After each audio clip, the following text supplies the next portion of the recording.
ధన్యవాదాలు అధ్యక్ష.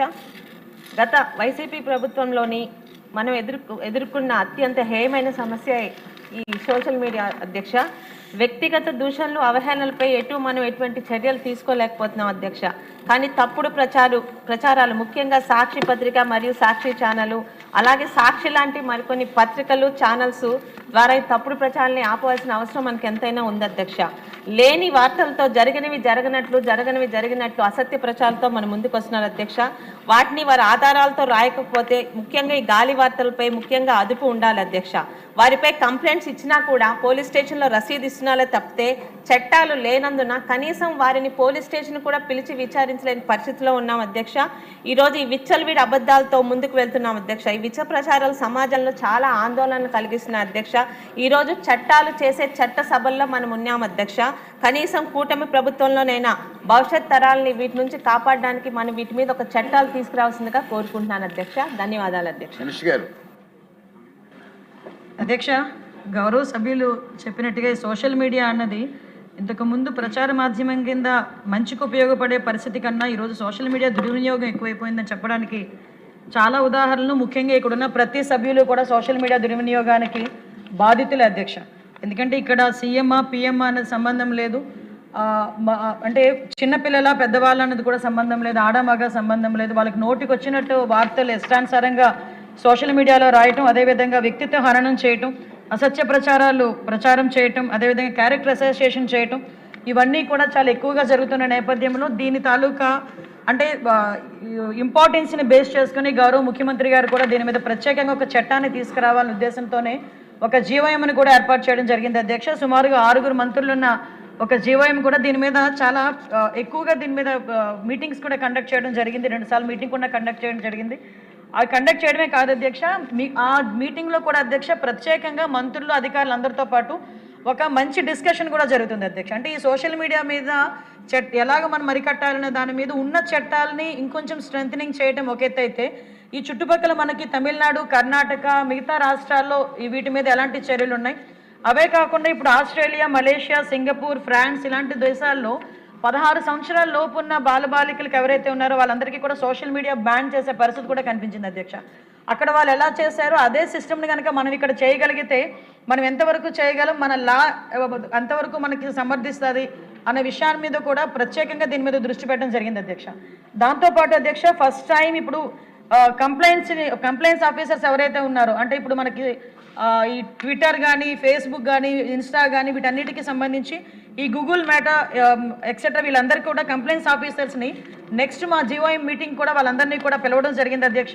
వాళ్ళందరూ వచ్చిన తర్వాత వాళ్ళందరూ ఇచ్చిన సూచనలు, సలహాలు మేరకు కూడా ఒక కార్యక్రమాన్ని కూడా ఏర్పాటు చేస్తాం అధ్యక్ష.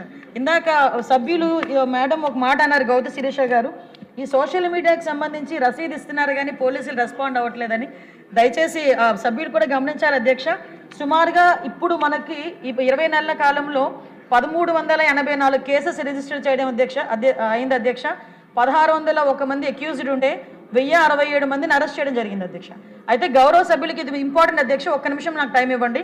ఎందుకంటే మనకి బిఎన్ఎస్ సెక్షన్ ప్రకారం అధ్యక్ష దీనికి సంబంధించి 299 సెక్షన్ 299 కానీ, సెక్షన్ 300 కానీ, సెక్షన్ 351 కానీ ఇవన్నీ చూసుకుంటే అధ్యక్ష సెక్షన్ 353, సెక్షన్ 356, సెక్షన్ 196 ఇవన్నీ కూడా అధ్యక్ష మనకి 7 సంవత్సరాల లోపు శిక్ష ఉన్నది సెక్షన్స్ అధ్యక్ష. ప్రతి సోషల్ మీడియాలోని కూడా ఎక్కడైనా ఏమైనా కొంచెం మనకు అపకీర్తి పెట్టినట్టు కానీ, క్యారెక్టర్ అసోసియేషన్స్ కానీ అలాంటివి జరిగినా ప్రతి దానికి కూడా కేసు అయితే ఉంది అధ్యక్ష. దానికి సంబంధించి కేసులు కడుతున్నాం. కాకపోతే చాలా మందిలో ఉన్న ఒక అపోహ ఏంటంటే అరెస్టులు చేయట్లేదు అన్నది ఒక అపోహ ఉంది అధ్యక్ష. దీనికి సంబంధించి 41A నోటీస్ ఇచ్చి, ఛార్జ్ షీట్ ఇచ్చి ఇమీడియట్గా కోర్టుకి కూడా సబ్మిట్ చేసుకునే పరిస్థితులు కనిపిస్తున్నాయి అధ్యక్ష. బిఎన్ఎస్ దానివల్ల ఇప్పుడు ఇంకొంచెం చట్టాలని కఠినతరం చేయాలనే ఉద్దేశంతోనే ఈరోజు జీవోఎంను కూడా ఏర్పాటు చేసుకుని యాజ్ ఎర్లీ యాజ్ పాసిబుల్ దాన్ని అసెంబ్లీకి తీసుకొచ్చే పరిస్థితి కూడా తీసుకొస్తామని గౌరవ సభ్యులు కూడా తెలియజెప్పుకుంటున్నాం అధ్యక్ష. ఓకే అండి. Next question 1144 EC welfare minister గారు. ధన్యవాదాలు అధ్యక్ష. ఒకటో ప్రశ్నకు లేదండి. అయితే నేత కార్మికులకు ఉత్పాదకతకు, నాణ్యతకు మరియు ఆదాయాన్ని మెరుగుపరచడానికి చీరాల చేనేత క్లస్టర్ కోసం జాతీయ గ్రామీణ జీవనోపాధి మిషన్ కింద NRLM కింద 4.17 కోట్ల మొత్తాన్ని మంజూరు చేయడం అనేది శిక్షణ కూడా ఈ కార్యక్రమంలో ఒక ముఖ్యమైన భాగం. రెండో ప్రశ్నకు అవునండి.